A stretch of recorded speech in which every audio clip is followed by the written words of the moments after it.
sais pas si je vais pouvoir à la fois travailler avec le micro dans une main et la souris dans l'autre, en regardant le tableau d'un côté et l'auditoire de l'autre. Je crois que ça va être assez difficile. Alors, si vous voulez bien, j'écarte le micro.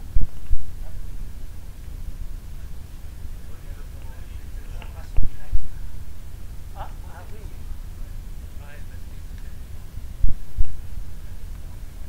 Donc, ce que tu peux faire peut-être, c'est de passer de ce côté-ci, non? Tu ne peux pas mettre ta souris et voilà, et changer ça et te mettre de il faut que je me mette de ce côté-ci. Ouais, mais tu verras pas le.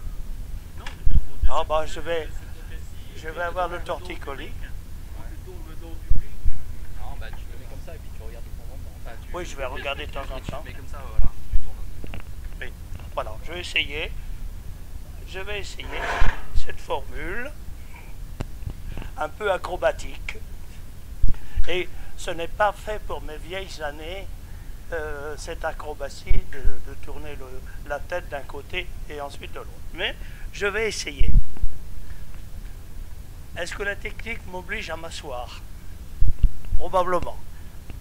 Bon. Je vois qu'il y a de plus en plus de contraintes actuellement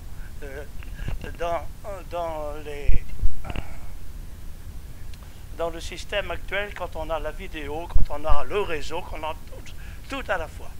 Bon, alors, si vous voulez, je vais tâcher d'être lent dans mon discours, je vais parler lentement, et puis je vais essayer, par contre, visuellement, d'être un peu plus rapide. Alors, le programme que je vous montrais tout à l'heure, ce n'était pas celui-ci.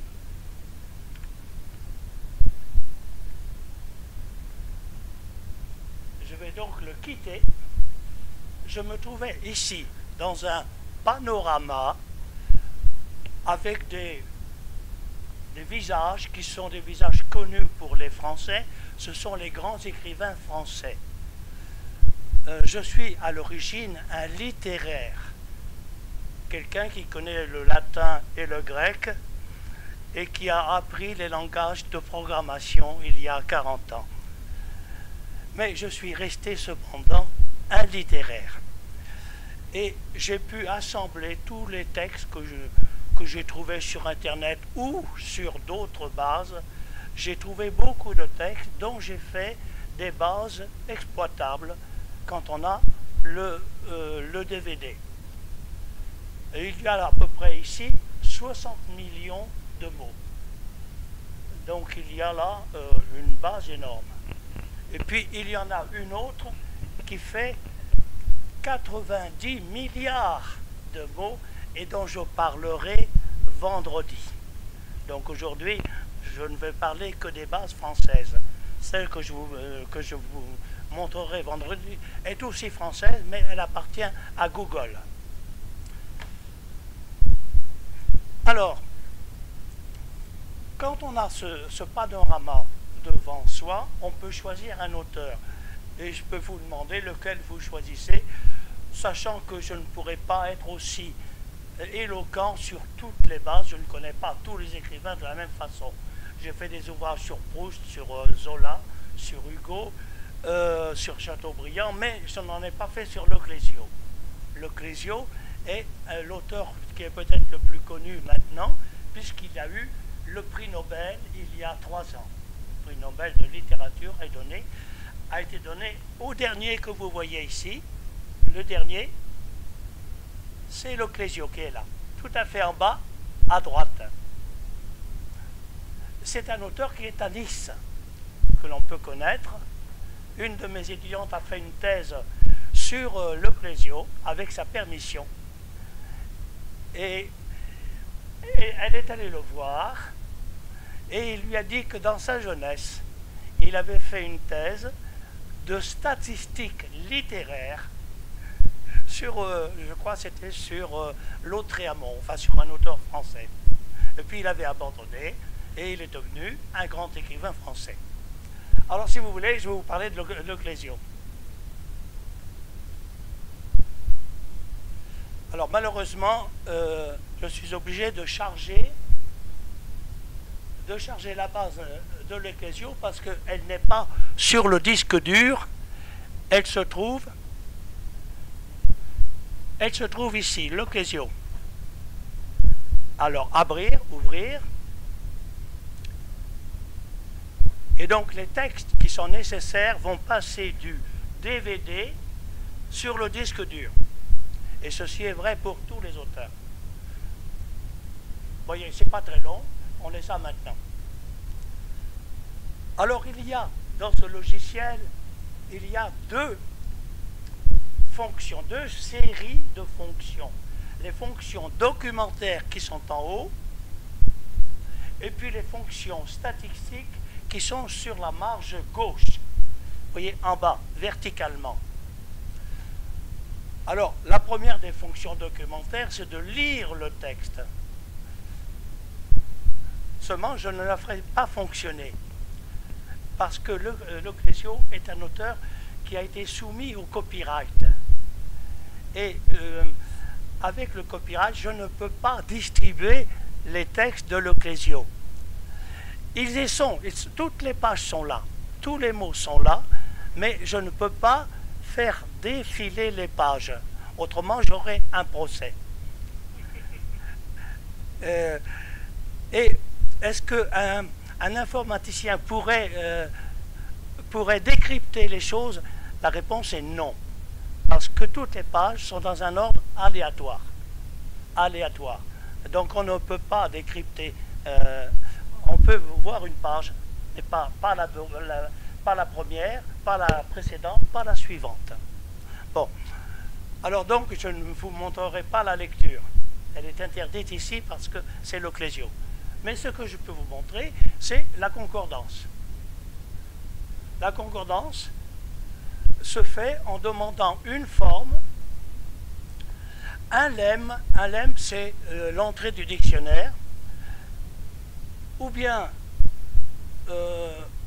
une expression, ou bien tous les mots qui commencent par, tous les mots qui finissent par, ou toutes les chaînes de caractères que l'on indique.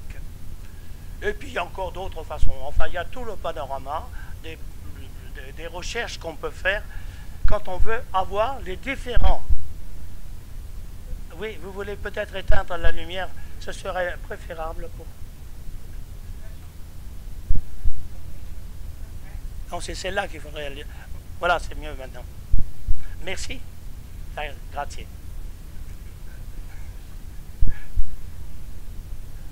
Alors, le plus simple, c'est de demander une forme. Alors, quelle forme voulez-vous? Je ne sais pas. Je vais demander ce que j'entends. J'entends le mot silence.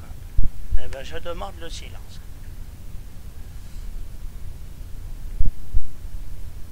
Oh, mais il y en a beaucoup plus que je ne voulais.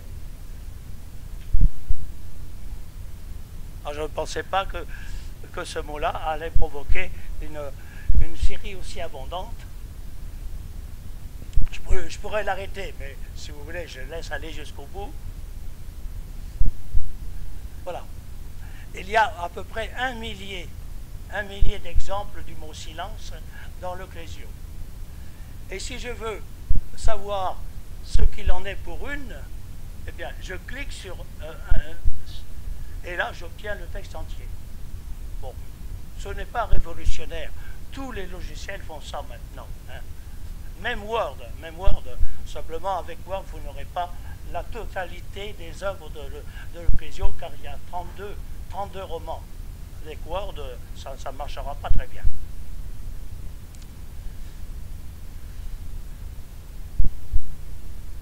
On peut quelquefois, même ici, il n'y a que de la lecture là, mais je peux déjà avoir un outil statistique. Si je demande, montrez-moi à quoi est associé le mot word et le mot silence, on me dit ici qu'il est associé à certains mots que vous voyez en rouge. Ce n'est pas très probant dans ce cas-là.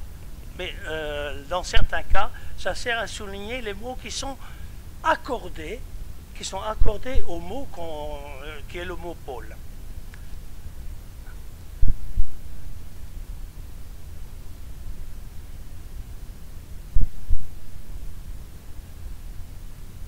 Alors, pourquoi y a-t-il deux écrans?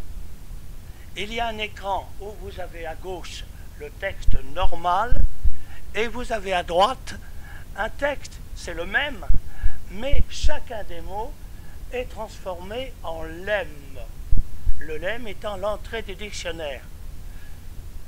Alors, vous voyez qu'ici, il pensa. Pensa, c'est un verbe qui est au passé simple en français, et l'infinitif se trouve ici à la même place. Et donc, il y a, pour tous les mots et pour toutes les pages, il y a deux visages, deux écrans. Je dirais même, il y en a quatre. Car si je demande, voulez-vous me donner les codes? Vous voyez qu'ici, on me dit que le verbe pensa a été analysé, lemmatisé, comme on dit en français, et dans toutes les langues aussi, lemmatisé, comme étant un verbe principal au passé, à la troisième, vous voyez, c'est ici que ça se passe, tout à fait en haut. C'est un verbe, ici, le V, c'est un verbe principal qui est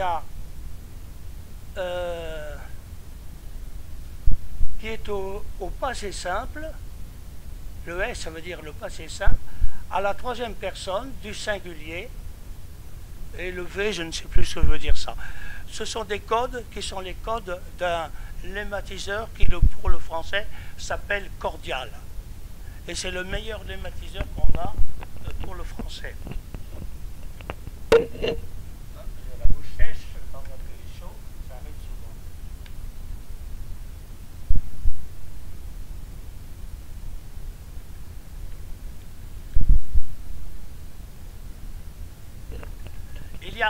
Il y a des lemmatiseurs qui sont plus simples que celui-là. Et pour le portugais, j'utilise un lemmatiseur qui s'appelle Tri-Tagger. Tri-Tagger, ce que certains le connaissent. Il n'est pas merveilleux, mais au moins, il peut lematiser toutes les langues occidentales. Le portugais, l'espagnol, l'allemand, le français et l'italien et l'anglais, bien entendu. Et cette version que vous avez là, c'est un texte français. Donc, il a été lemmatisé avec un lemmatiseur français. Mais le même hyperbase existe pour les textes de toutes les langues. Ça marche aussi pour l'anglais. Seulement pour l'anglais, le lemmatiseur, c'est Tri-Tagger. Et c'est plus simple à expliquer parce qu'on ne distingue pas le temps des verbes, on ne distingue pas la personne des verbes, on ne distingue pas tout ce que fait cordial en français. Mais en gros, ça donne quand même les parties du discours correctement.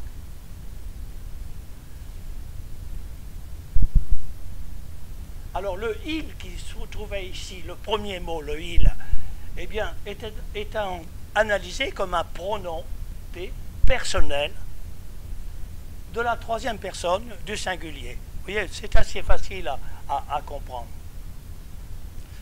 Alors, ce qu'il y a, c'est que non seulement on peut faire des concordances sur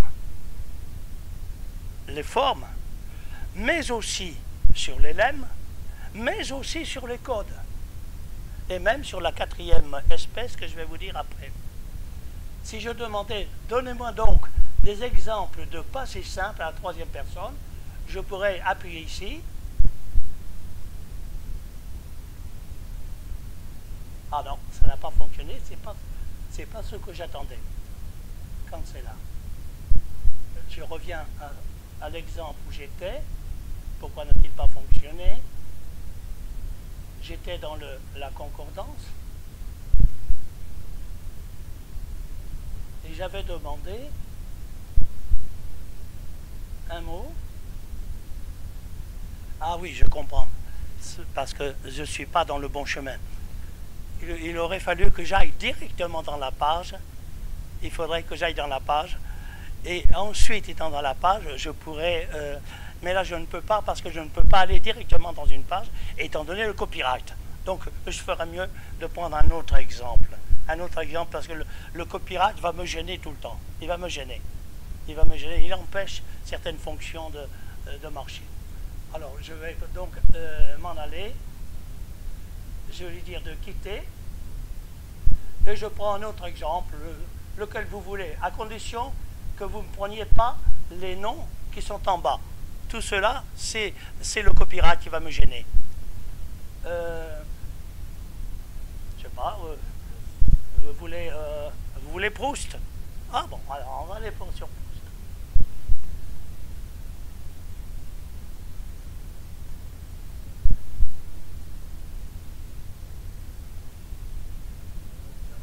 Alors, pourquoi ça ne fonctionne pas?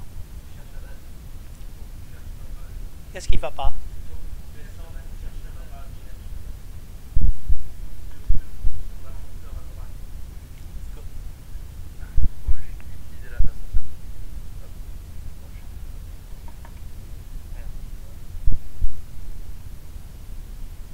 Ah,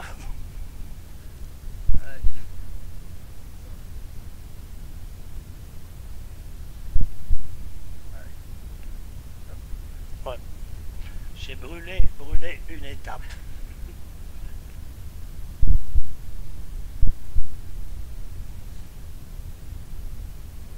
Bon, le voilà Proust qui est venu. Il y a donc là tout Proust.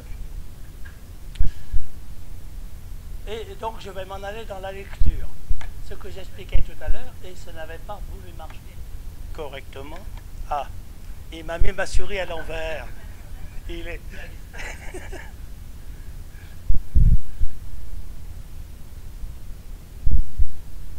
Alors, supposons que nous allions dans Swan. Donc, vous voyez qu'ici, nous pouvons changer de page, aller d'une page à l'autre. Là, il n'y a plus de copyright. Et puis, si je demande, donnez-moi des exemples de Verdurin, maintenant ça marche. Ça marche. Tout à l'heure, le copyright me gênait. Et on me dit qu'ici, eh bien, ce mot-là, c'était Verdurin. Se trouvait 1172 fois. Et je pourrais aller chercher toutes ces fois-là. Par exemple, ici dans Guermantes, il n'y en a que 5. Alors en voici un, en voici 2, en voici 3. Et vous voyez que maintenant, on me montre dans cette fenêtre-là, dans la fenêtre des lemmes, et non pas dans la fenêtre des formes. Et cette fois-ci, je pourrais, ce que je montrais tout à l'heure, en vain, je pourrais lui dire, ah ben oui, mais montrez-moi donc des pronoms démonstratifs. Par exemple, ici, le se qui est là, est un pronom démonstratif. Je pourrais lui dire,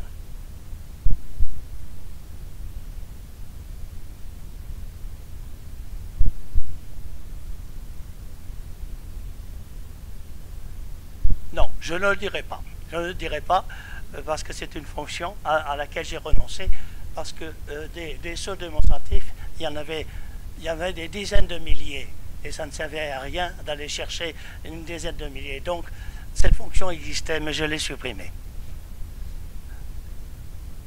Donc, il reste qu'on peut effectivement cliquer sur tous les lemmes, on peut cliquer sur toutes les formes, n'importe laquelle ici, je prends une qui est facile à dénombrer, innombrable, il y en a 47. Donc on peut cliquer sur tous les lemmes et toutes les formes, mais pas sur les catégories grammaticales. Mais on peut quand même les dénombrer en faisant de la statistique, je pourrais le montrer après.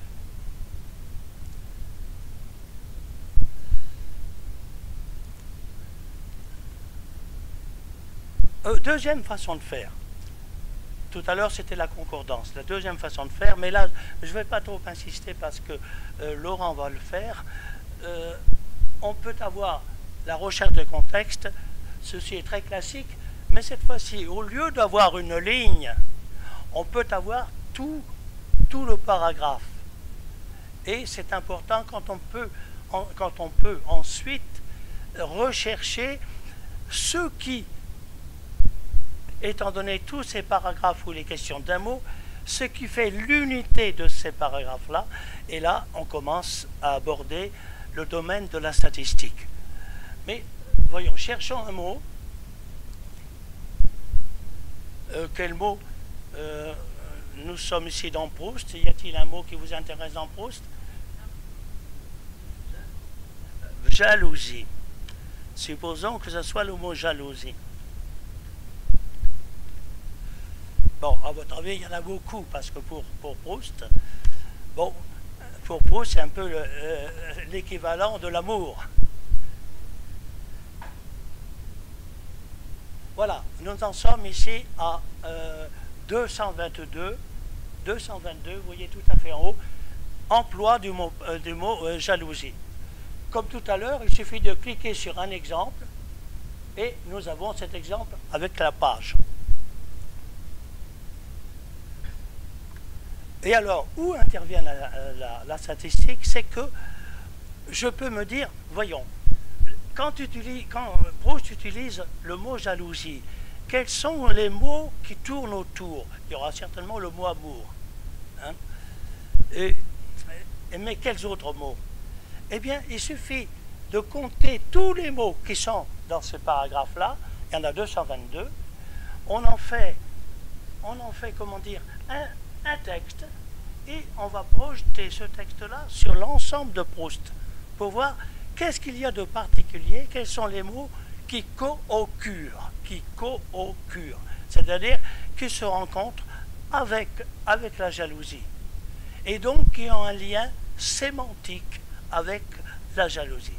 Alors on va essayer, et cela se fait en appuyant sur le mot thème, car je vais essayer de cerner, de délimiter le champ sémantique de la jalousie.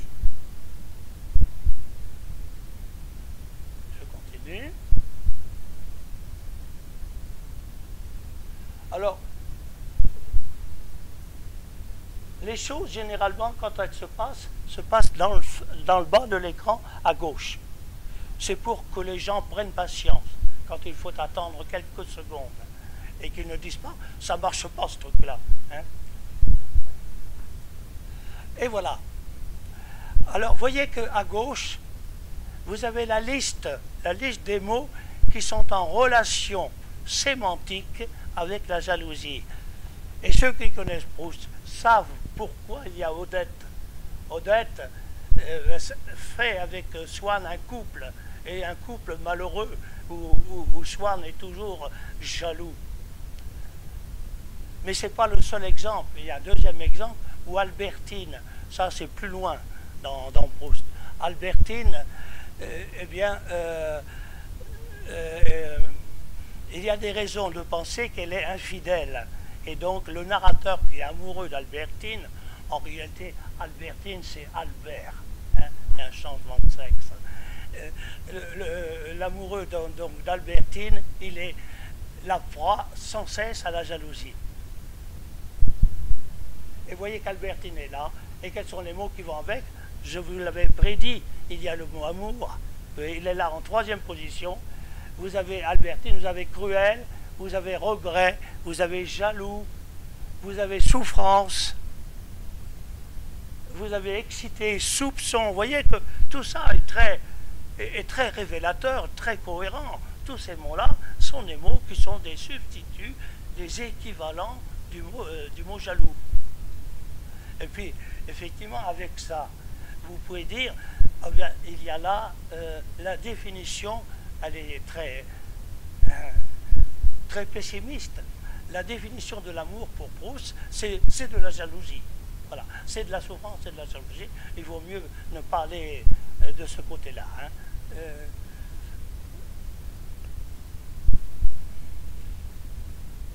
Alors ici, vous avez la liste, c'est la même liste, mais de façon alphabétique. Est-ce qu'on peut s'arrêter là? Non, on peut demander un histogramme. C'est la même chose, mais cette fois-ci, on vous montre ça. Quels sont les mots qui sont associés au mot jalousie? Eh bien, c'est Odette, bien sûr, mais c'est également Albertine, amour, cruel, jaloux. Les mêmes mots que vous avez vus tout à l'heure, mais au lieu d'être dans une liste verticale, là, ils sont dans un histogramme.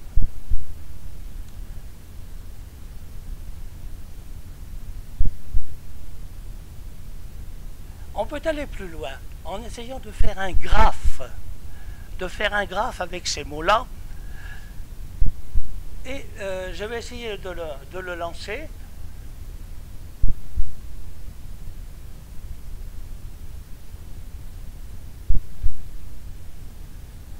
Alors il me dit, voici les mots qui tournent autour du mot jalousie. Il me dit donc, j'en ai retenu une cinquantaine. Et cette cinquantaine, il va essayer de les mettre dans un graphe.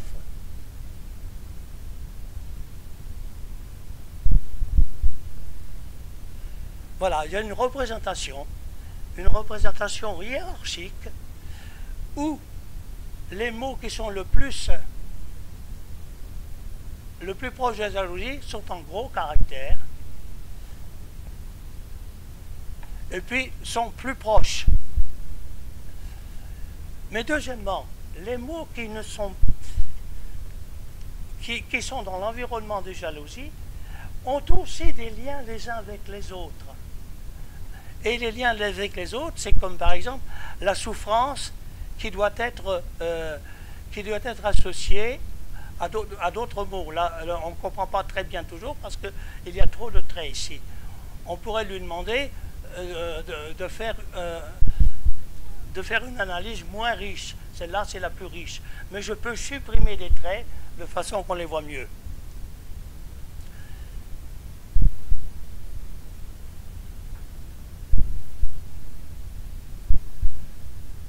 Là, je reviens à ce qu'on faisait tout à l'heure.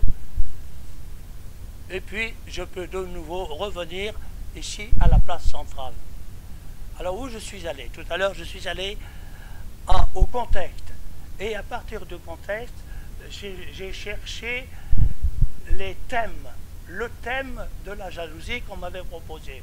Je vous remercie, c'était un très bon exemple. Vous m'auriez demandé le mot silence. Je ne suis pas sûr que cela aurait été aussi probant. Hein?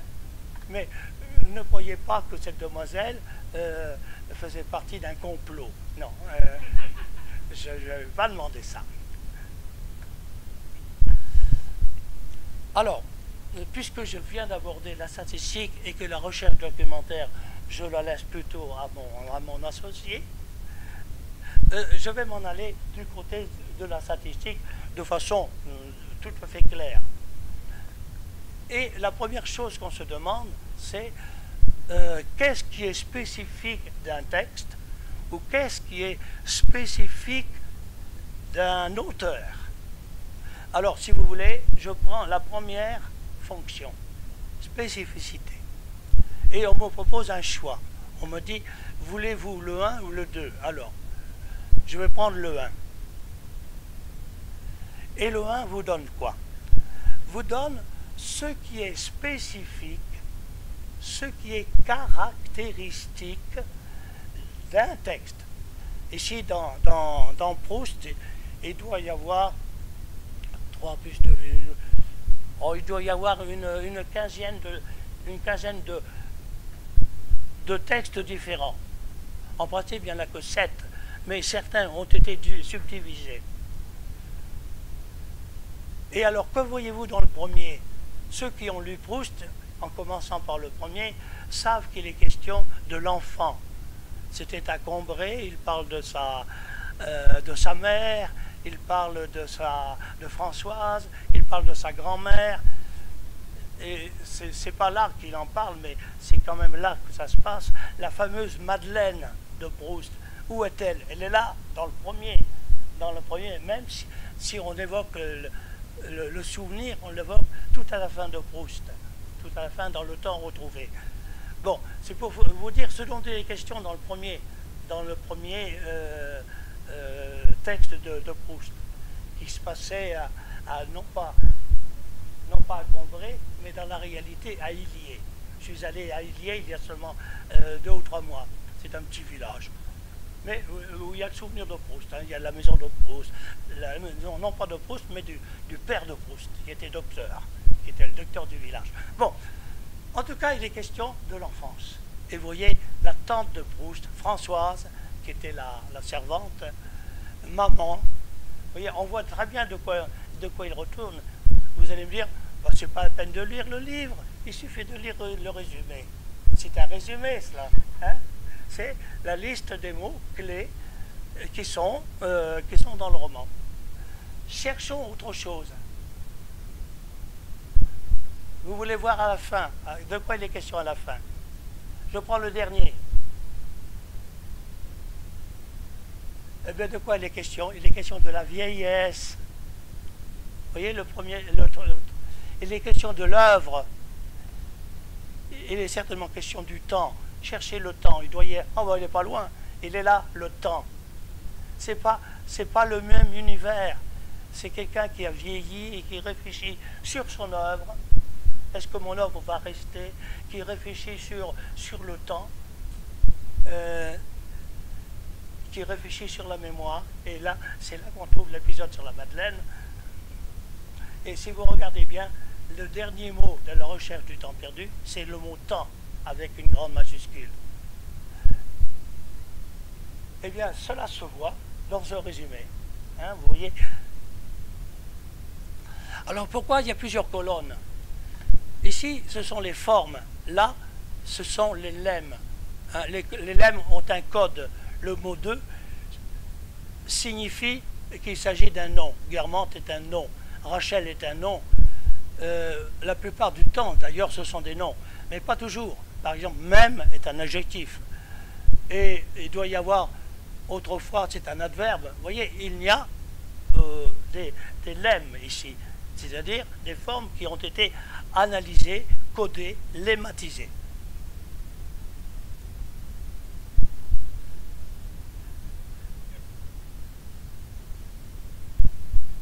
Si j'appuyais sur temps, on me dirait, oui, le mot temps est tout à fait caractéristique du temps retrouvé, mais aussi de Albertine. Et puis, il est surtout caractéristique du corpus lui-même. Du corpus par rapport à quoi? Mais par rapport à l'ensemble de la littérature française. Ah, et ensemble de la littérature française, ça va me ramener aux spécificités, mais plutôt au choix numéro 2. Et là, je demande à la machine de considérer toute l'œuvre de Proust comme une seule chose et de comparer Proust à l'ensemble de la littérature française. Et comment puis-je savoir ce qu'est la littérature française? C'est parce qu'elle existe dans une base de données qui s'appelle Frontext. Et pendant 20 ans, j'ai travaillé dans ce grand centre CNRS qui se trouvait à Nancy et dont j'avais la charge d'une certaine façon de l'exploitation statistique. Et donc j'ai rassemblé toutes les données statistiques de Frontext et je peux donc savoir combien de fois il y a tel ou tel mot.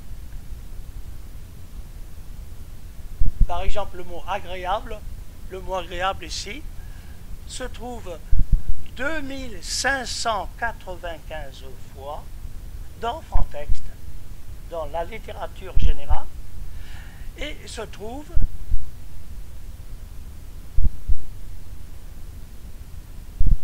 je parle de quel mot déjà? De agréable. Et se trouve 165 fois dans Proust.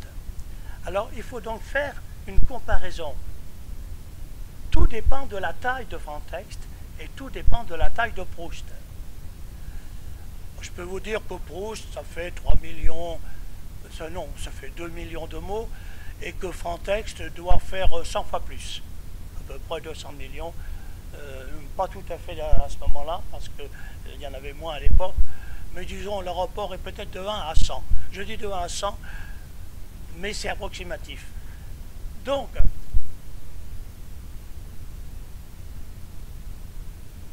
si je trouve le mot agréable 2500 fois dans Frontext, combien de fois je devrais le trouver dans Proust? 100 fois moins. 25. Vous comprenez le rapport? 100 fois moins. Donc j'enlève 2 zéros, ça me fait 25. Or, j'en trouve 165. Vous voyez la différence entre 25 théoriquement et 165 que j'ai observé réel. Cette différence est pondérée. Bon, il y a un calcul pour ça. Mais en tout cas, ça vous donne un écart. Et l'écart ici est de 14,96. Et ce 14,96 veut dire que le hasard ne peut pas faire ça. C'est tout à fait en dehors du hasard. Là, il y a des raisons. Parce que Proust aime bien le mot agréable. Bon, mais ce n'est pas un mot spécifique particulier de Proust. Il faudrait... Ici, nous sommes dans l'ordre alphabétique.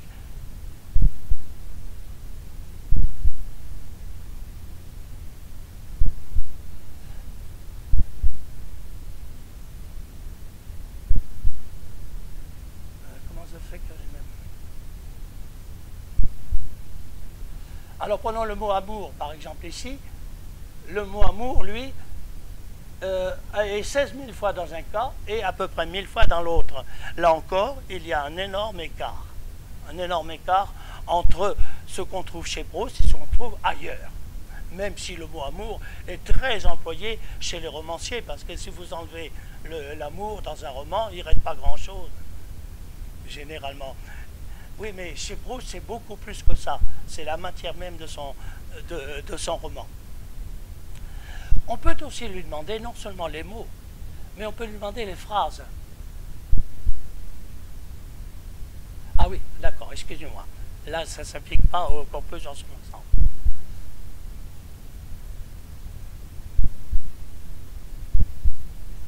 Le mieux que je puisse faire,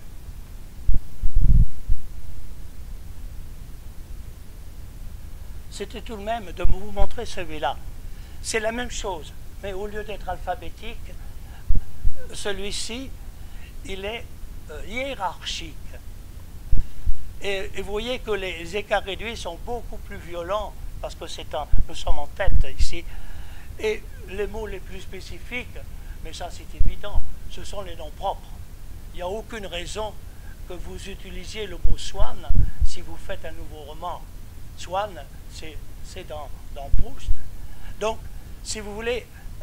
le début de la liste est trop évident pour qu'on en fasse des commentaires.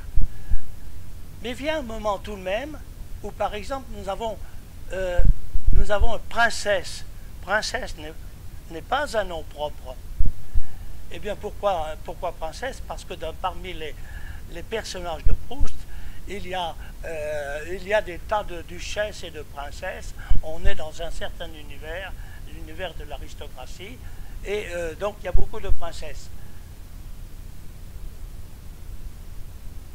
Et il faudrait peut-être aller plus loin ici pour voir d'autres mots qui, comme le mot plaisir, le mot plaisir est un mot de Proust, mais à côté de la princesse, il y a la duchesse qui est là, la marquise, le prince. Voyez les mots qui sont les mots de Proust. Et c'est encore plus évident ici, parce que ici nous avons les lemmes. Et vous voyez en tête, il y en a un qu'on n'attendait pas. Il y a le mot que. Et ça, pour ceux qui ont lu du Proust,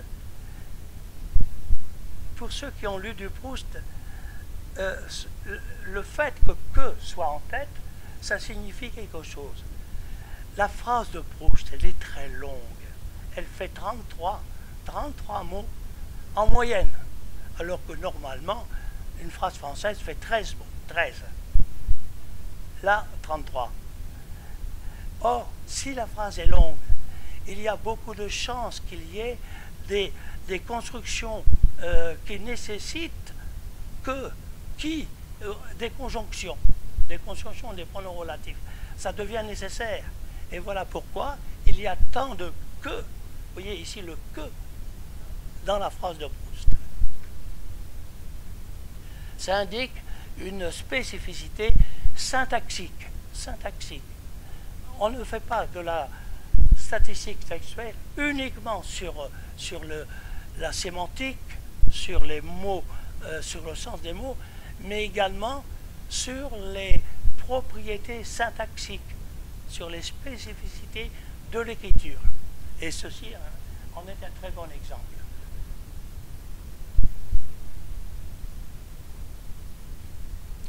Alors quand on ne sait pas pour un mot, on peut le demander, on peut lui dire « cherchez-moi le mot jalousie ».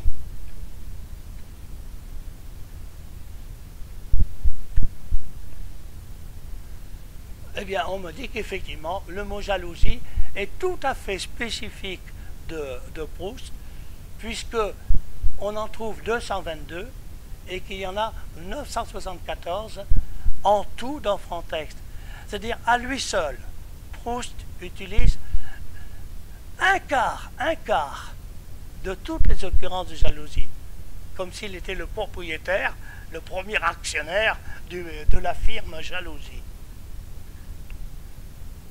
Là, on voit très bien que l'écart est violent, étant donné que Proust n'est que le centième de tout Franc-Texte. Bien étant le centième, eh bien, il a le quart de la jalousie. Le quart. Bon, tu réclames pas la parole. Mais je crains que Laurent, lui aussi, utilise le français. Vous serez peut-être aussi malheureux avec lui qu'avec moi. Mais par contre, si vous voulez qu'il parle français, anglais, il pourra peut-être le faire. Bon, en tout cas, si vous voulez bien, je continue un peu, mais je constate votre souffrance. Il y en a quelques-uns qui sont à l'aise avec le français, mais beaucoup ont peine à me suivre. Et pourtant, mon débit est très lent, Mais je ne connais pas le langage des signes. J'aurais dû l'apprendre, parce que je suis sourd de naissance. Mais je ne l'ai pas appris. Donc je suis obligé de communiquer avec le seul langage que je connaisse, le français, malheureusement. Voilà pour les spécificités. C'est-à-dire, vous voyez, on a beaucoup de chemin à faire, il faut qu'on descende tout ça. Mais par contre, là, c'est facile. Le deuxième point, un graphique. Un graphique s'obtient en disant je voudrais un mot, comme par exemple je voudrais le jalousie, puisqu'on m'a parlé de jalousie. Oh, je vais exploiter le thème jusqu'au bout. Hein. La jalousie. Ah, pardon.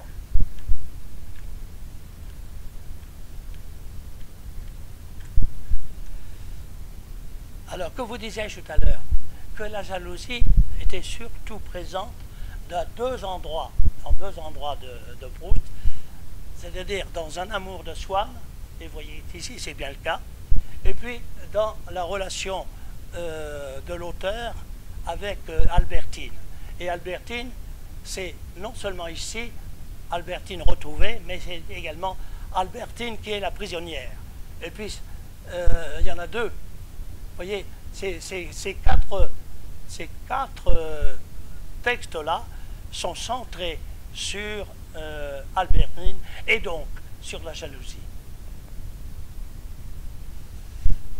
Alors, on peut demander un double. Et par exemple, je vais lui demander le mot amour. Et vous allez voir qu'il va y avoir une certaine correspondance entre les deux. Donc je vais mettre deux mots, l'un à côté de l'autre. Et vous voyez très bien que lorsque vous avez du bleu, le bleu c'est la jalousie, vous avez du rouge, vous avez de l'amour. Ça va ensemble. Et vous avez tout à fait en haut un coefficient de corrélation, c'est le ρ de Bravais-Pearson, et le ρ vous indique que vous avez 0,64, c'est 13 au-dessus de la limite 0,46. Et vous pourriez vous demander, vous voyez, est-ce qu'il y a de plus en plus d'amour ou de plus en plus de jalousie? Quand vous avez deux courbes qui se ressemblent, on peut les différencier l'une par rapport à l'autre. Et comment peut-on faire? On lui dit, faites-moi la courbe sur quotient.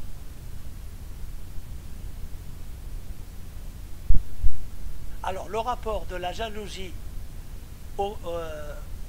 à l'amour, c'est plutôt davantage de jalousie que d'amour. Vous voyez, plutôt, en gros, nous avons une montée en diagonale comme ça. Mais dans ce cas-là, c'est pas évident. C'est pas évident du tout. Bon. Alors, revenons à la place principale. Je la cherche.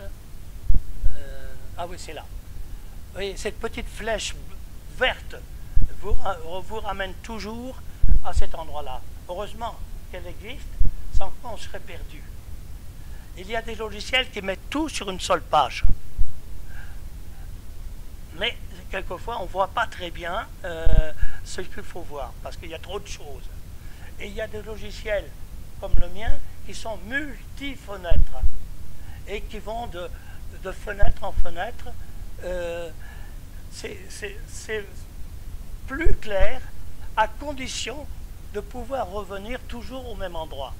Et pour revenir toujours au même endroit, il y a la flèche verte. Alors nous étions aux spécificités, après nous avons le graphique. Eh bien, le mot le plus important, la fonction la plus importante, c'est la liste. La liste, elle est vide. En principe, elle est vide. Mais on peut la remplir avec beaucoup de fonctions qui sont là. Avec les finales des mots, avec les initiales des mots. On va faire de la syntaxe. On va faire plutôt de la syntaxe. En lui demandant, voulez-vous me rechercher les différents noms, les différents verbes. Donc on va faire de la syntaxe cette fois-ci. Et pour ça, je vais lui demander, cherchez-moi donc les codes. Alors Proust a été lemmatisé avec Tritager. Donc c'est le même qui pourrait vous lemmatiser de l'anglais, évidemment avec un apprentissage différent. C'est un logiciel qui cherche à mettre un code sur les mots à partir de la statistique seulement. Il n'y a pas de règle linguistique. C'est la statistique seulement. Seulement, qui dit statistique dit apprentissage. Il faut d'abord un apprentissage. Bon. Et là, je pourrais lui demander, donnez-moi un verbe à l'infinitif, mais je vais plutôt lui demander toutes les catégories. Dans le détail. Voilà. Il m'a trouvé, là, tous les mots se trouvent là. Au moins dans une catégorie, ils se trouvent là. Si je demandais, y a-t-il, je ne sais pas moi, les futurs, là, c'est une courbe sur les futurs. Oh, pardon, c'est pas ce que je voulais faire. Je reviens à la liste. Également, je pourrais lui dire, en cliquant sur une colonne, nous avons ici typiquement le tableau dont on a toujours besoin quand on fait de la statistique et qu'on veut faire des recherches multidimensionnelles. Alors là, je fais un zoom sur un mot. Hein, c'était le mot futur. Mais je pourrais lui demander d'autres catégories. Mais par contre, je peux aussi bien lui dire, donnez-moi une colonne. Par exemple, la première colonne. Je clique sur la première colonne et ça me donne la courbe de la première colonne. La première colonne, c'est le premier texte. Qu'est-ce qui est privilégié dans le premier texte? Alors ça vous donne, si vous ne pouvez pas le lire, là ça me dit que dans le premier texte, il y a beaucoup d'adjectifs possessifs. Effectivement, il parle à la première personne de son enfance. Il y a beaucoup d'adjectifs, il y a beaucoup de noms communs. Tout cela est assez naturel. Bon, mais ce qu'on voudrait, dans ces cas-là, ce n'est pas isoler une colonne. Ce n'est pas isoler une ligne. On voudrait une étude qui fasse l'ensemble des calculs pour me donner une typologie, pour me donner une explication. Essayons de voir si on peut l'obtenir. Je l'obtiens en lui demandant, voulez-vous me faire une analyse factorielle? Alors, il y a plusieurs façons de la faire. Si vous voulez, je vous prendrai la plus simple, celle que je recommande, et celle qui est ici en choisissant le facteur 1 et 2, mais je peux aussi demander les autres facteurs.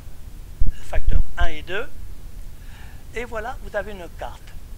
Une carte là, je vois que les gens sont contents, ils retrouvent des choses qu'ils connaissent déjà. Les analyses factorielles, c'est devenu pour beaucoup de gens, surtout les sociologues, c'est devenu, ou les économistes, c'est devenu un outil. Ils savent lire une analyse factorielle comme ça. Essayons de voir comment ça se lit. Il faut comprendre que la droite, ce qui est à droite, s'oppose à ce qui est à gauche. Or, que voyez-vous à droite? À droite, vous avez le nom commun. À droite, vous avez les articles. À droite, vous avez les prépositions. À droite, vous avez les adjectifs tout court. Et vous avez aussi les participes présents. Est-ce qu'il y a quelque chose qui unifie tout ça? Oui. Ce qui unifie tout ça, c'est le fait que toutes ces parties du discours appartiennent à la catégorie nominale, c'est-à-dire du substantif. Les adjectifs, ils ne se raccrochent pas à un verbe, ils se rattachent à un substantif. Les articles, les déterminants se rattachent aussi à un substantif. Donc, il y a quelque chose de cohérent à ce que ces catégories soient à droite ensemble. Et inversement, qu'est-ce que vous allez trouver à droite? Ben, vous allez trouver le verbe. Regardez.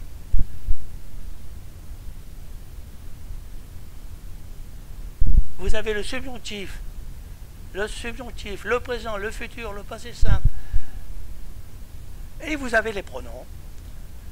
Et vous avez... qu'est-ce que je cherche?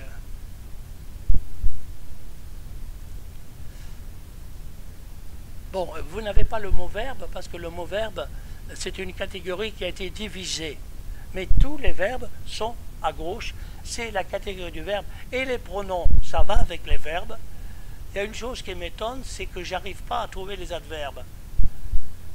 Où sont les adverbes? Ben, je ne sais pas, ils sont quelque part par là, mais... Ah, ben, ils sont là, voilà. Ils étaient cachés. Voilà, les adverbes sont là. Voilà.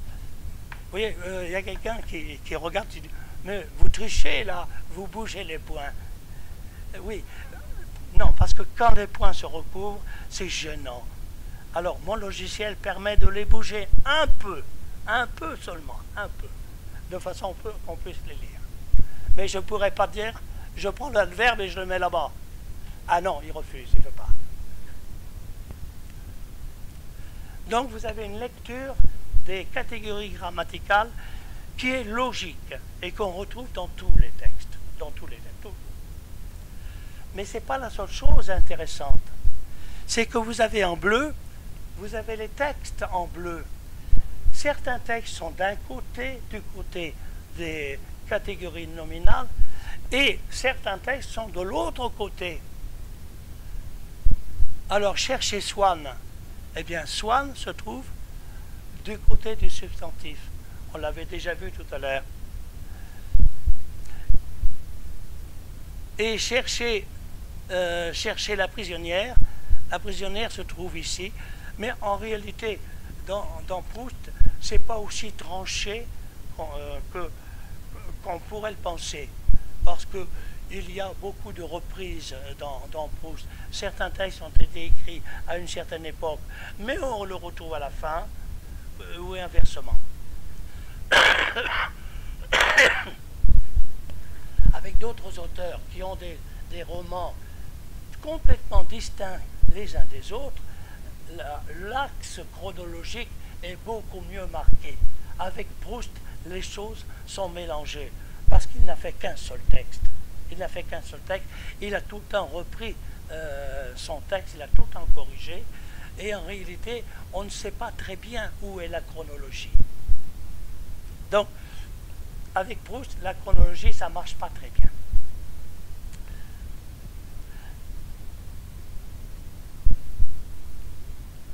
Alors, si je revenais à cet endroit-là, il y aurait une autre manière de me montrer une analyse multidimensionnelle. C'est d'utiliser ce que tu vas peut-être dire tout à l'heure, c'est d'utiliser un arbre. Un arbre, c'est une façon de faire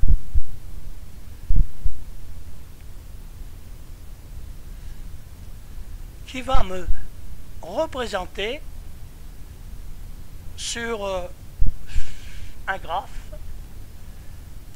les proximités que, par exemple, ici, vous voyez l'infinitif avec le conditionnel, le subjonctif imparfait. Tous les temps des verbes sont là, sont regroupés. Si vous regardez ici, vous avez les catégories grammaticales qui tournent autour du nom. Exemple, le nom commun, l'article, l'article contracté, l'adjectif, la préposition. Vous voyez, tout ça est cohérent. C'est ce qu'on trouvait sur la partie droite tout à l'heure dans l'analyse factorielle.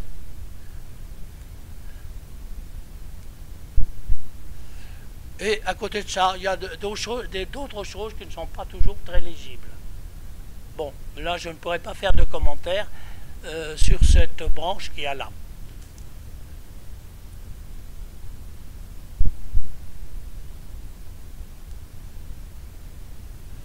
Bon, je passe vite parce que je crains de vous fatiguer trop avec mon discours dans une langue que vous n'entendez pas et avec des graphiques qui eux-mêmes sont assez obscurs pour ceux qui n'ont jamais l'habitude de la statistique. Donc je vais essayer d'abréger en descendant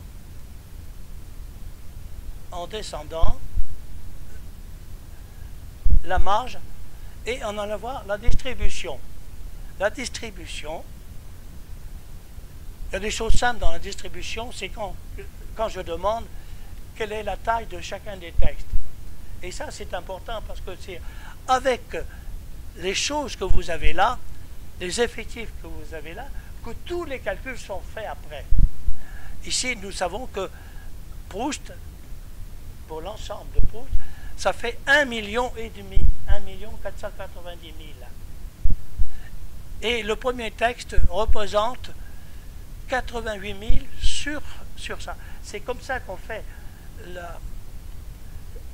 le nombre théorique pour un mot dans la première partie. C'est qu'on fait un rapport, on dit ça en français, on fait une règle de 3. On fait donc un rapport proportionnel en se servant de ces chiffres-là. Il faut les avoir vus une fois. Après, on ne fait rien, c'est l'ordinateur qui fait tout avec ces chiffres-là, mais il faut savoir qu'ils sont là. Alors, les problèmes de la richesse équicale, on pourrait se dire, y a-t-il des textes qui sont plus riches que d'autres dans Proust? Eh bien, on en parlait beaucoup jadis, et maintenant on en parle un peu moins. On pourrait simplement dire que Proust, eh bien, Proust, il s'appauvrit plutôt. Il s'appauvrit plutôt en vieillissant. Mais c'est probablement le cas de tous les vieux. J'ai plutôt vu que dans les auteurs généralement n'enrichissent pas leur vocabulaire, ils enrichissent plutôt les relations entre les mots. Bon, mais ça c'est un autre univers, c'est l'univers mental, c'est les neurologues qui s'occupent de ça, ou les gens, ou les sciences cognitivistes. Mais ce n'est pas tout à fait mon domaine à moi. La distribution permet par contre d'envisager quelque chose qui est important, c'est-à-dire la distance intertextuelle. On voudrait savoir, quand on a un texte, s'il a été écrit par un auteur ou par un autre auteur. On voudrait avoir quelque chose comme l'ADN. Hein, hein, c'est-à-dire, on vous fait une piqûre pour savoir quel est votre ADN. Hein, heureusement, c'est international, tout le monde comprend le mot ADN. Bon. Ou pour les physiciens, le carbone 14, qui permet de dater. Donc, on voudrait avoir un test comme ça, qui dise, cet écrit, il date du XVIe siècle, ou cet écrit a été écrit par Proust ou par Le Clésio. Et donc, on a une arme, on a un outil qui permet de savoir à quelle distance deux textes se trouvent. Une seule mesure qui essaie d'établir la distance. Malheureusement, je vous dis tout de suite, cette distance n'est pas probante. Ce n'est pas seulement cette distance qui suffit à prouver. Et il y a eu un scandale il n'y a pas très longtemps en France, où quelqu'un qui était un de mes amis a essayé a écrit un livre pour dire « Ah, c'est pas Molière qui a écrit les œuvres de Molière, c'est Corneille ». Pourquoi a-t-il dit ça? C'est parce qu'il a trouvé que entre un texte qui s'appelait Le Menteur et qui était attribué, non pas un texte qui était de Corneille, il a trouvé que ça ressemblait beaucoup aux comédies de Molière. Et ça a fait toute une révolution en France. On en a parlé pendant des mois et des années. Et moi, je n'y crois pas. Je n'y crois pas du tout, parce qu'il y a effectivement un rapprochement. Il y a beaucoup de ressemblances entre ce qu'écrit Molière et ce qu'écrit Corneille, mais c'est parce qu'il y avait les obligations du genre. Le genre. Quand on écrit en vers, on a des contraintes. Quand on écrit une comédie, on a des contraintes. Et quand on écrit une comédie en vers dans la même époque, l'époque du XVIIe siècle, il y a beaucoup de contraintes qui font que les vers se ressemblent. Et il faut savoir aussi que Molière jouait les pièces de Corneille. Il connaissait Corneille par cœur. Et donc, quand il écrivait lui-même des vers, eh bien, ça pouvait ressembler aux vers de Corneille. Donc, pour moi, ce n'est pas probant. Ce n'est pas une preuve. Bon, en tout cas, voici les chiffres. Là, nous sommes dans Proust. Et nous pourrions lui demander quels sont les textes qui se ressemblent à l'intérieur de Proust. À l'intérieur de Proust. Ce qu'on peut faire avec l'analyse factorielle, comme tout à l'heure.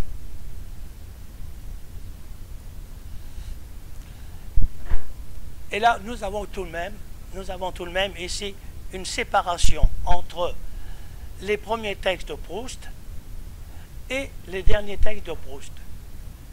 Entre le premier Swann et le deuxième Swann et le troisième Swann, le deuxième Swann, je ne trouve pas. Et bien, pourquoi est-il là? C'est parce que c'est une histoire d'amour entre deux personnes, entre Odette et Swann, et ça ressemble étrangement à l'histoire d'amour entre Albertine et le narrateur.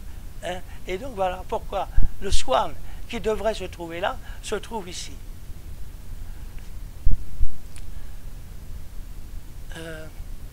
Vous pensez peut-être que je devrais m'arrêter parce que ça fait 1 heure que je parle. Et oui, et donc les gens vont s'impatienter, ce que je comprends tout à fait. Alors je vais bientôt m'arrêter, oui.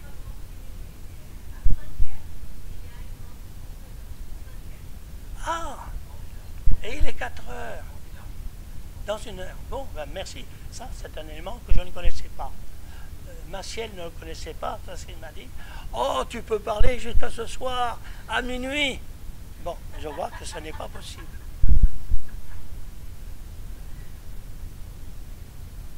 Alors, les autres choses qui sont possibles, c'est par exemple l'évolution.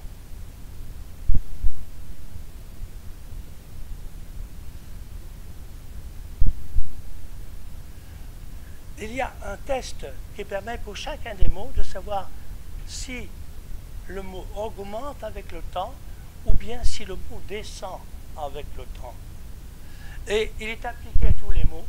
Et là, la liste nous montre que si je demande ici, ça sera plus probant, qu'il y a des mots qui sont de plus en plus employés et d'autres qui le sont de moins en moins. À gauche, c'est ce qui augmente, à droite, ce qui descend. Alors, ce qui descend, c'est par exemple des mots comme bouquet, comme doré, comme plongée, des mots concrets. Et c'est le Proust du début qui même était un peu plus décoratif. Alors que le Proust, le dernier Proust, est beaucoup plus profondément passionné par les histoires intérieures, par le sentiment. Et là, vous trouverez certainement des mots comme le mot tromper. Hein. Vous parlez de jalousie, eh bien vous avez ici le mot tromper. Bon, j'abrège parce que je veux descendre la fond du tableau. Alors, la topologie qui se trouve ici vous permet de voir pas à pas comment un mot évolue. Supposons que je demande le mot, toujours pareil, je vais prendre le mot jalousie exprès. Alors, je demande le mot jalousie, c'est un mot, et je vais le taper.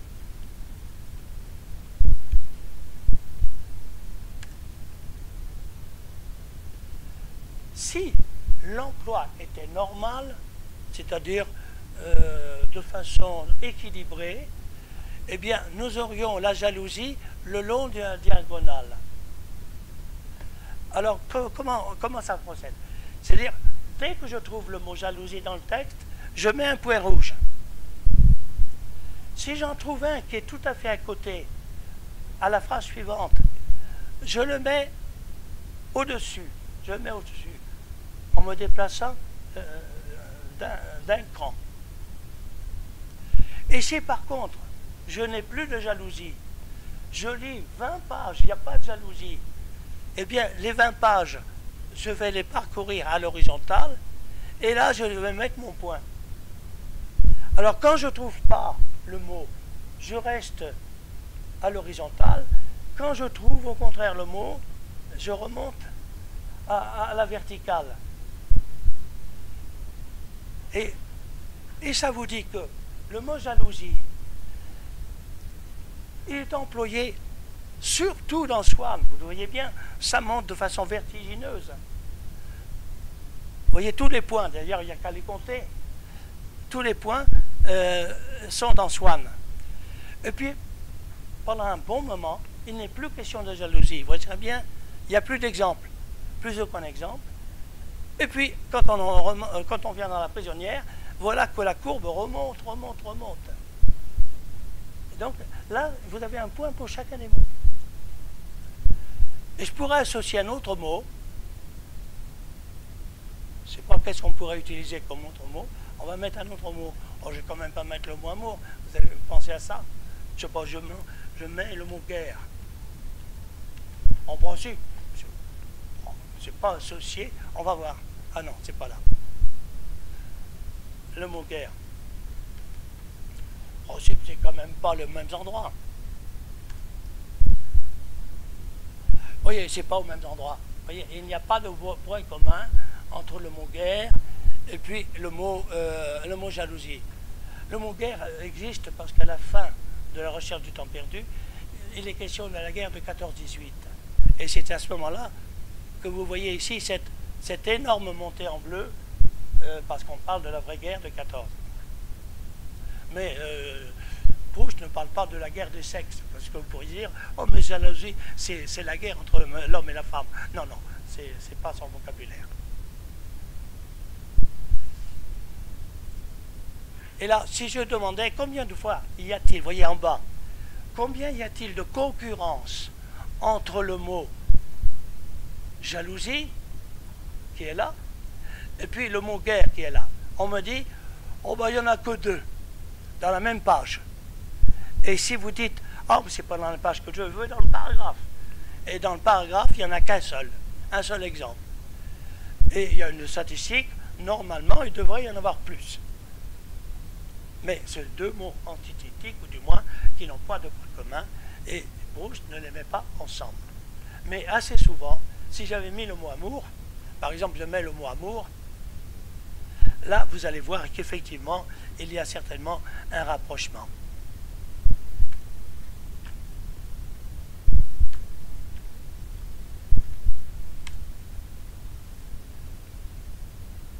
Ah oui, il est obligé d'aller chercher point par point, parce qu'il y en a trop. Il est obligé d'en prendre un sur 3, ou un sur 4, ou un sur 5. Voilà, il a presque fini, on est à 700. Il faut qu'il aille à 900, et voilà, il est arrivé au 900. Vous voyez qu'ici, la courbe, les deux courbes se sont beaucoup rapprochées. Et avec ici, vous voyez ici, normalement, on aurait dû en avoir 9 co-occurrences, et on en a 23. Ou bien ici, on aurait dû en avoir une seule, et on en a 19. Et là, les écarts sont violemment significatifs.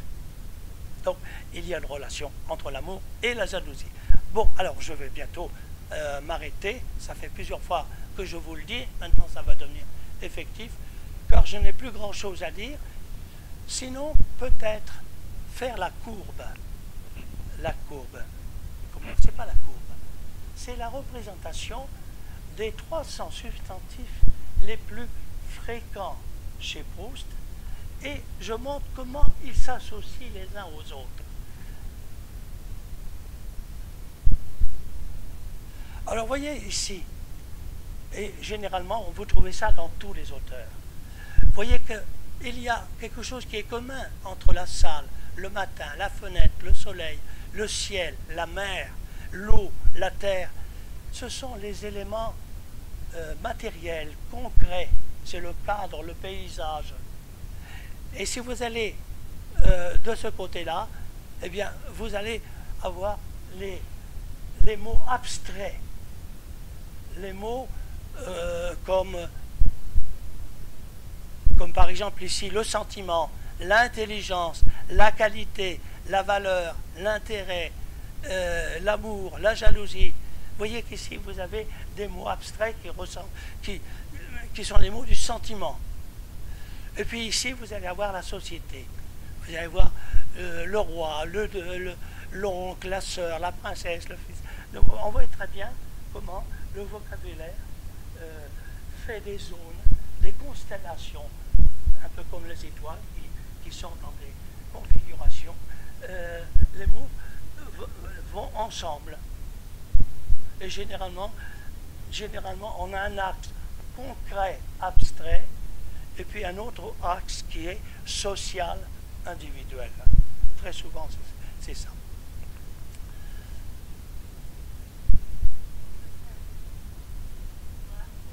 Ah, pardon, oui. C'est une analyse factorielle des 300 mots. Mais alors, les 300 mots, c'est les co-occurrences entre les mots. C'est ça qui est étudié, les co-occurrences. Et de la même façon ici, je vais demander un pôle. Et je vais demander, je ne sais pas, quel mot, le mot guerre, par exemple, ou le mot plaisir. Je demande le mot plaisir.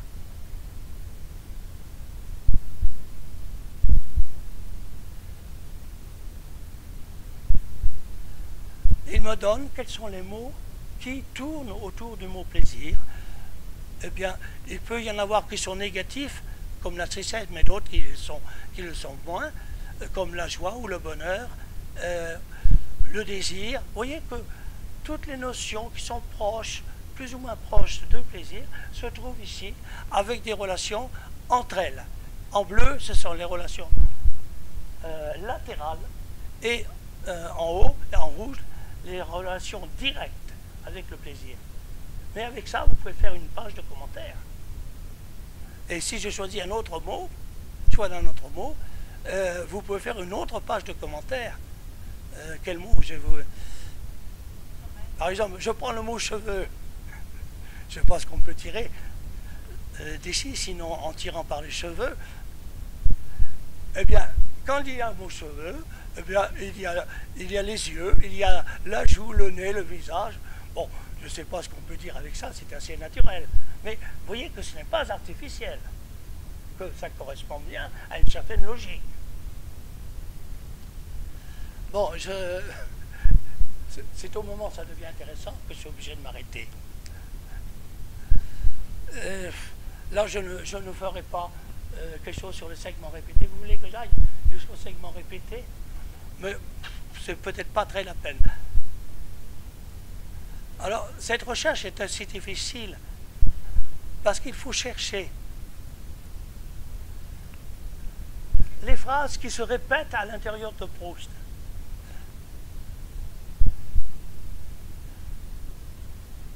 Par exemple, ici, qui ont des oreilles pour ne pas entendre. Eh bien, ça, c'est pour ceux qui connaissent le latin. Eh bien, ça, c'est une expression que vous trouvez dans les offices religieuses. Habent ores et non audiunt. Ça prouve que Proust est allé à la messe. Ça prouve qu'il a entendu la liturgie, puisqu'il répète cette phrase-là. Il la répète combien de fois? Ici, 3 fois. On a 3 fois cet exemple-là. D'ailleurs, on pourrait le voir. Il s'agit avant des personnes qui ont des oreilles pour ne pas entendre. Une deuxième fois, excepté ceux qui ont des oreilles pour ne pas entendre. Et une troisième fois, qui ont des oreilles pour ne pas entendre. C'est marrant. Donc, on peut avoir ici la trace de certaines répétitions dont l'auteur est parfaitement inconscient. C'est surtout vrai ça pour les slogans politiques, hein, pour repérer des bouts de phrases qu'on répète sans cesse. Chez les littéraires, c'est moins évident, parce que les littéraires, justement, cherchent à éviter les répétitions. Mais parfois, ils tombent dans la répétition. Voilà, je vais quand même m'arrêter ici pour que Laurent puisse parler.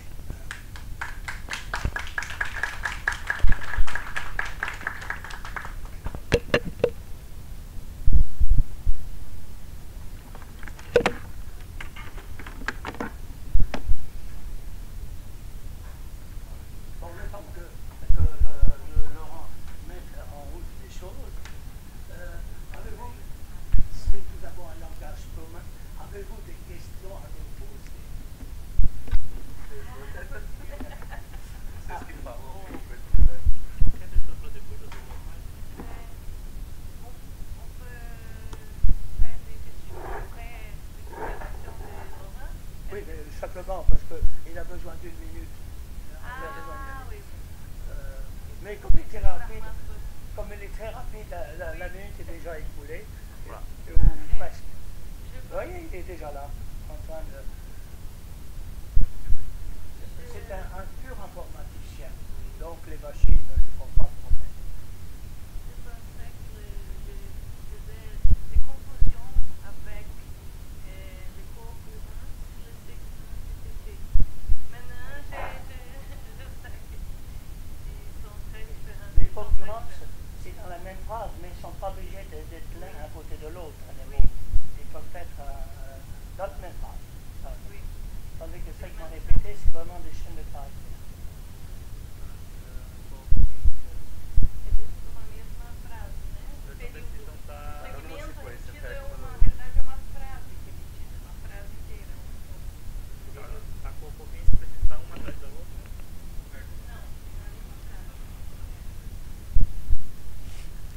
Ok.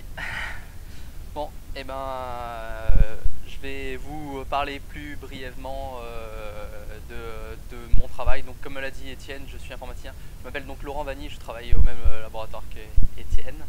Je vais parler doucement.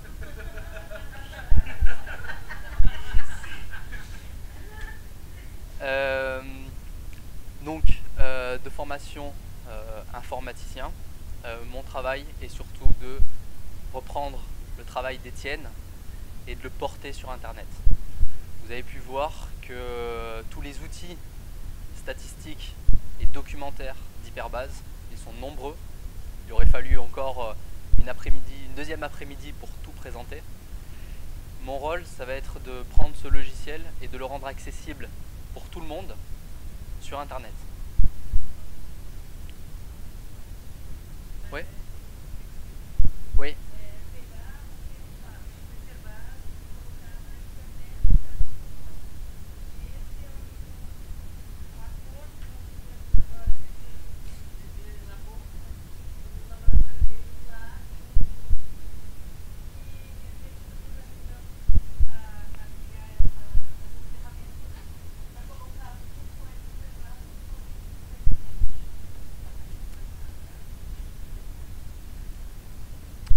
Voilà. Ce que je vais vous montrer, c'est que le début, c'est un prototype. Parce que Hyperbase, à l'heure actuelle, ça représente des années de travail. Moi, ça fait 1 an. Voilà.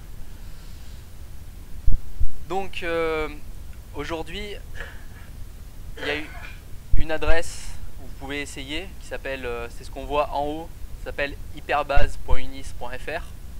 Je pourrai la communiquer plus tard. Voilà. Alors sur cette plateforme, vous êtes invité donc à choisir une base comme l'a fait Étienne sur son logiciel en choisissant un auteur.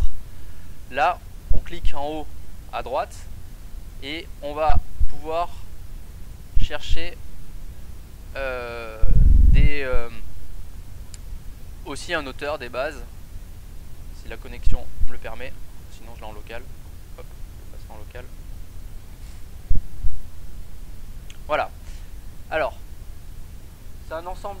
J'ai pas de vignette comme l'a fait Étienne. Moi, c'est juste des textes. Dans l'équipe où je travaille, on travaille beaucoup sur des textes politiques. Donc, l'exemple qui est ici, c'est sur des textes politiques. Alors, je vais choisir par exemple De Gaulle. De Gaulle, très important pour l'histoire française, le général de Gaulle. Donc, je choisis son corpus, il est validé. Il représente, c'est un corpus d'environ, il n'est pas très gros, mais c'est 200 000 mots. Et donc, ce que je propose aujourd'hui sur Internet, c'est les fonctions pour l'instant documentaires d'Hyperbase. C'est-à-dire permettre de lire dans le corpus, faire des requêtes pour chercher des mots, des structures. Faire un exemple, dans le corpus de Gaulle, je vais chercher par exemple France.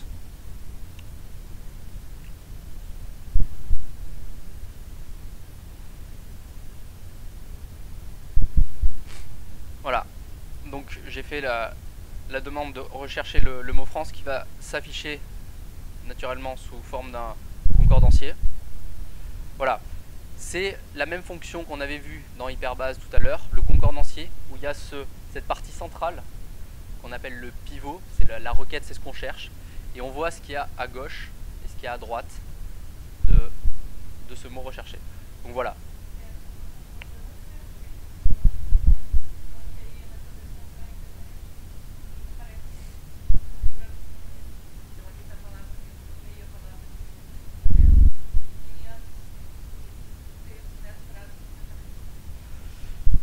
Voilà, bon, il est naturellement possible de trier à gauche et à droite. Ce qu'on peut voir aussi, c'est la fonction contexte, c'est-à-dire retour au texte complet.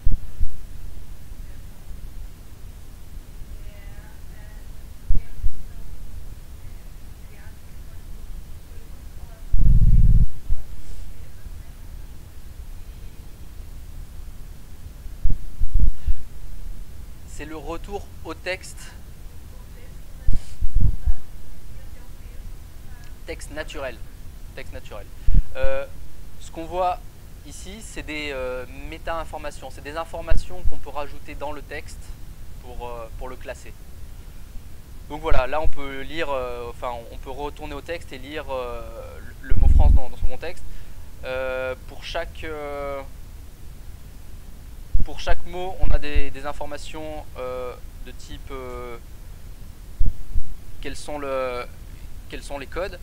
On voit ici qu'il y a d'autres fonctions parce que, comme l'a expliqué Étienne, je refais pareil, c'est-à-dire j'utilise un lemmatiseur, j'utilise en l'occurrence TreeTagger. parce que cette plateforme a vocation d'être non pas que pour le français, mais aussi pour l'anglais, portugais ou d'autres langages. Donc pour l'instant, j'utilise StreetHagger, qui me permet de lématiser le texte et de faire des requêtes aussi, d'afficher tous les codes. Par exemple, je vais afficher les mêmes textes, mais sous forme de code.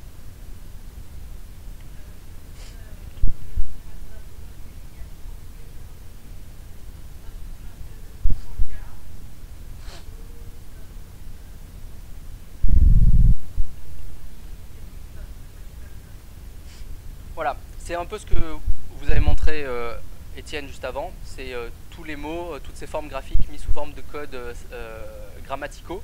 Donc on a par exemple ici on a des verbes, des noms suivis d'adjectifs, des verbes. J'ai mis des couleurs pour séparer les verbes des noms, enfin des groupes du groupe verbal, séparer le groupe verbal du groupe nominal. On peut afficher aussi les lemmes. Donc c'est un peu les fonctions que vous a présentées Étienne, sauf qu'elles sont accessibles directement sur Internet. Pour l'instant, on a nos textes politiques, mais l'idée, ça va être de mettre tous les textes qu'avait mis donc Étienne, plus de rajouter nos propres textes, ce qui est intéressant. Voilà.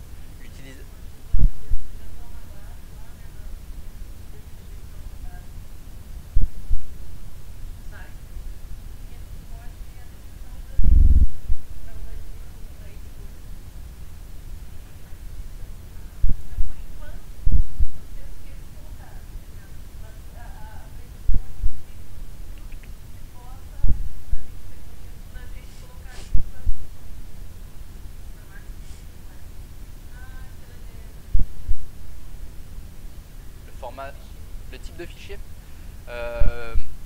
pour l'instant c'est du fichier texte TXT, tout simple. Voilà. On travaillera plus tard sur les fichiers doc. Pour l'instant c'est du texte. Je reviens à la racine. Une des fonctions que vous avez montré Étienne, c'était la recherche par code. Là j'affiche à peu près la même chose, c'est-à-dire non seulement on peut chercher donc des formes, mais par exemple je peux demander de chercher par exemple tous les verbes au présent. Verbes au présent, recherche toute simple, hein, dans le corpus. Voilà, il va m'afficher tous les verbes qui sont conjugués au présent dans le corpus de De Gaulle. Ils sont nombreux. On aurait pu aussi chercher...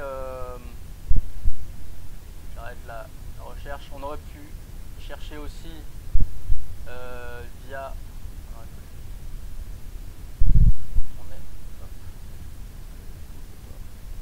Pardon. Rechercher par lemme. Donc, c'est on ramène un mot à sa forme singulier, masculin singulier.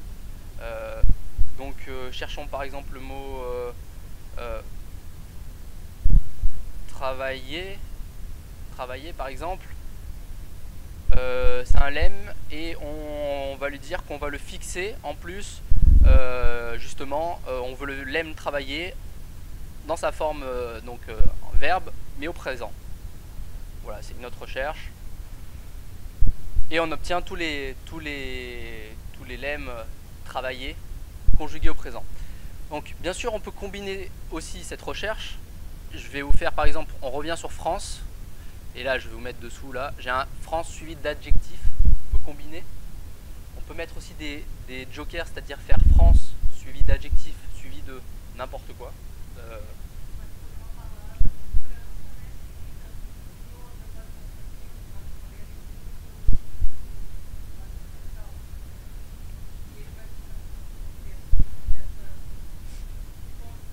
Voilà. Là, c'est un exemple où il n'y a pas beaucoup de résultats d'ailleurs, de France suivi d'un adjectif. Juste pour montrer là où j'en suis, donc là j'ai montré un corpus, le corpus de De Gaulle. Maintenant, je peux vous montrer aussi un corpus latin issu du laboratoire en Belgique du LASLA, étude des langues anciennes. Donc j'ai récupéré un échantillon de leur corpus en latin qui représente 3 millions de mots. Et je vais chercher un mot.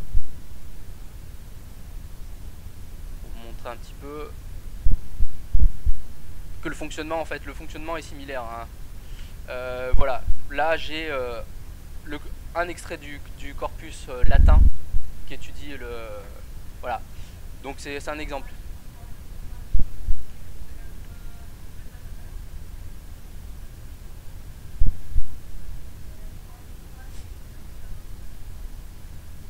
Ouais.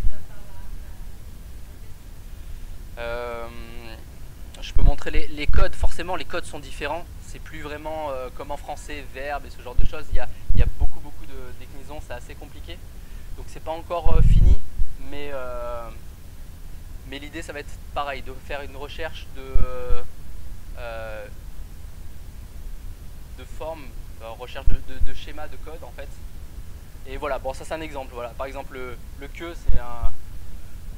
c'est ce code là, et derrière on a tout un jeu de code. J'ai pas encore fini de les traiter, mais l'idée ça sera de faire le même type de recherche qu'en français, de le faire en latin, de le faire en anglais, de le faire en portugais par la suite.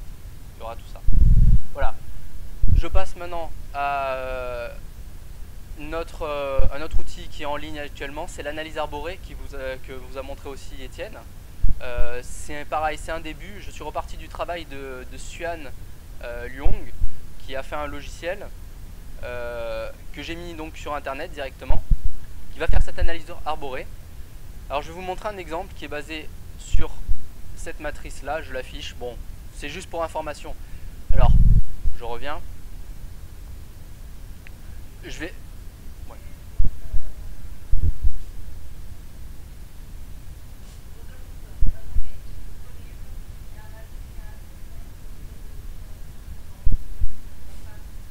Voilà. Je raffiche ça pour montrer. En fait, ce logiciel en ligne prend en entrée une matrice triangulaire, une matrice symétrique de distance entre chaque élément. Donc c'est une matrice carrée, et on va faire la distance entre les différents éléments. Avec n'importe quelle matrice de distance, on va pouvoir tracer un graphique type arbre, comme vous l'a montré Étienne.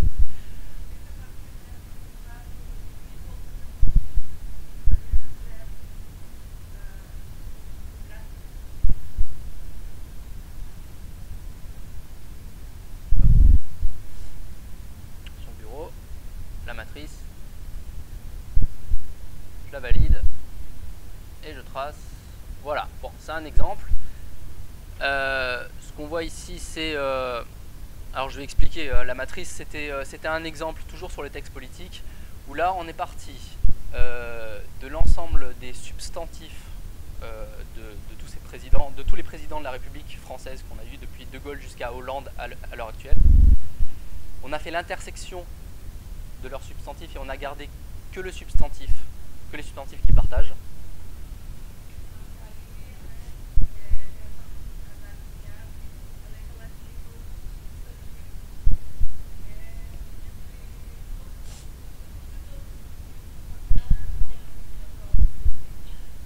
Voilà, donc avec les substantifs partagés, on a fait l'analyse, on a fait la co-occurrence, on a regardé combien de fois était en présence chaque substantif d'un autre, donc la co-occurrence qui est utilisée aussi dans l'hyperbase.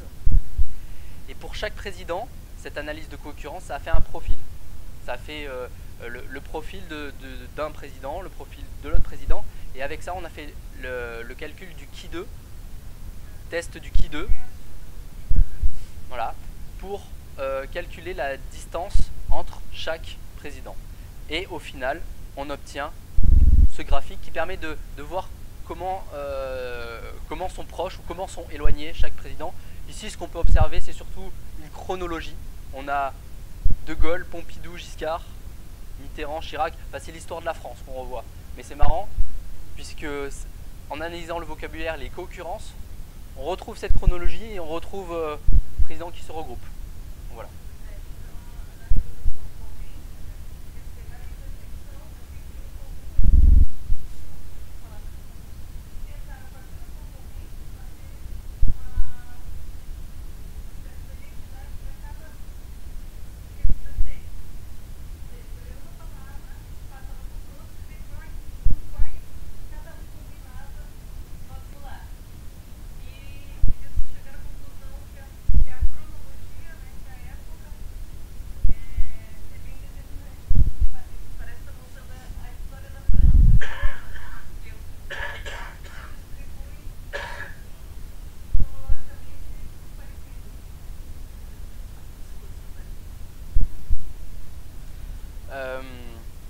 Voilà.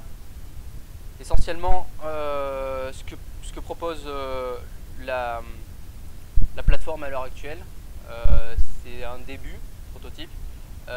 J'espère intégrer toutes, voire un maximum de fonctionnalités d'Hyperbase et les rendre accessibles en ligne, ce qui évitera l'installation sur un ordinateur et le partage entre les utilisateurs. Voilà.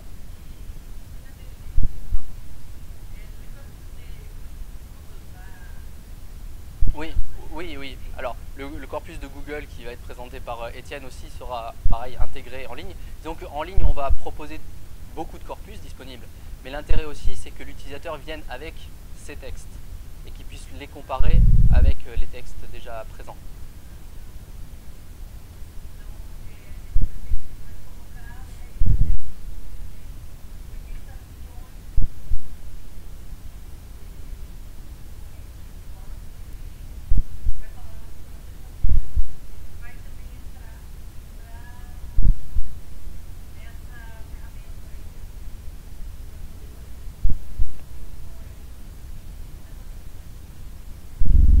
Voilà, c'était assez bref, assez rapide.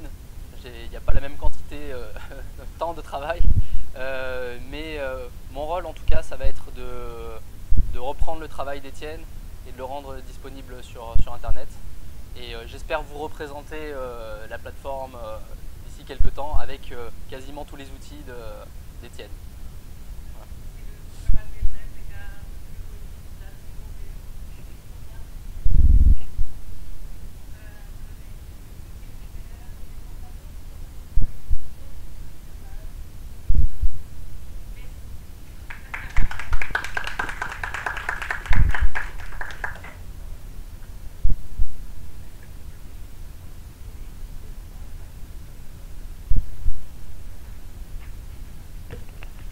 I will ask in English to make everybody's life easier. Well, you have been transferring all the functions from Hyperbase to the web, but you didn't mention any implementation detail at all. So I would like to listen to something like, is Hyperbase actually running on the server, or in which language have you written, which database you're using? Some technical details, please. So, about... And you prefer in English, so the answer? Okay, okay. I didn't know, sorry. Okay, technical question about how it works. For actually, there is a backend and the front end. The front end is normal. I mean, the standard of the web. It's JavaScript, HTML5, PHP. I use PHP for the view, for the front end. For the backend, there is separated modules written in C++, C++, to be fast, depend on the functionality. When I have to, for example, to index, to tokenize all the corpus, I use C++, but if I need another function, I mean, light function, I use other language like Python, or for the tree analysis, it's Java written, because I taken the source code of one of our collaborators who started to work on this software. It was written in Java, and I just add the graphical view and put it on the web. So I use for the backend, I use different language, depend of the needs. Yes, for now, a database, I only need a normal standard SQL database, but I'm thinking if we move to something bigger, I plan to use no SQL database, because I already work with Cassandra. It's a NoSQL database solution, and I know it can manage big data, so it will be a solution. And for now, we are hosting the project on a small server at the university, and I have to I will see with the resources at the laboratory, and I will choose the best solution according to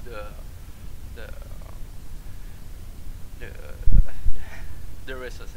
Thank you. Yeah. Were you able to reuse any source code at all from Hyperbase, or everything you're writing is from scratch because you can't use it? I reuse all the algorithm, but not the source code, because the source code actually is depending of Microsoft is toolbook, and we cannot continue to use it because we are blocked with Microsoft, and we would like to move to a new language. So, but we keep all the algorithm and all the research theory of Hyperbase. Okay, another question. Well, thank you.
Gente, às 5 horas a gente tem o pessoal da criação digital com a palestra do professor Alquimar, do Wilton Azevedo e da Dalva Lobo, tá?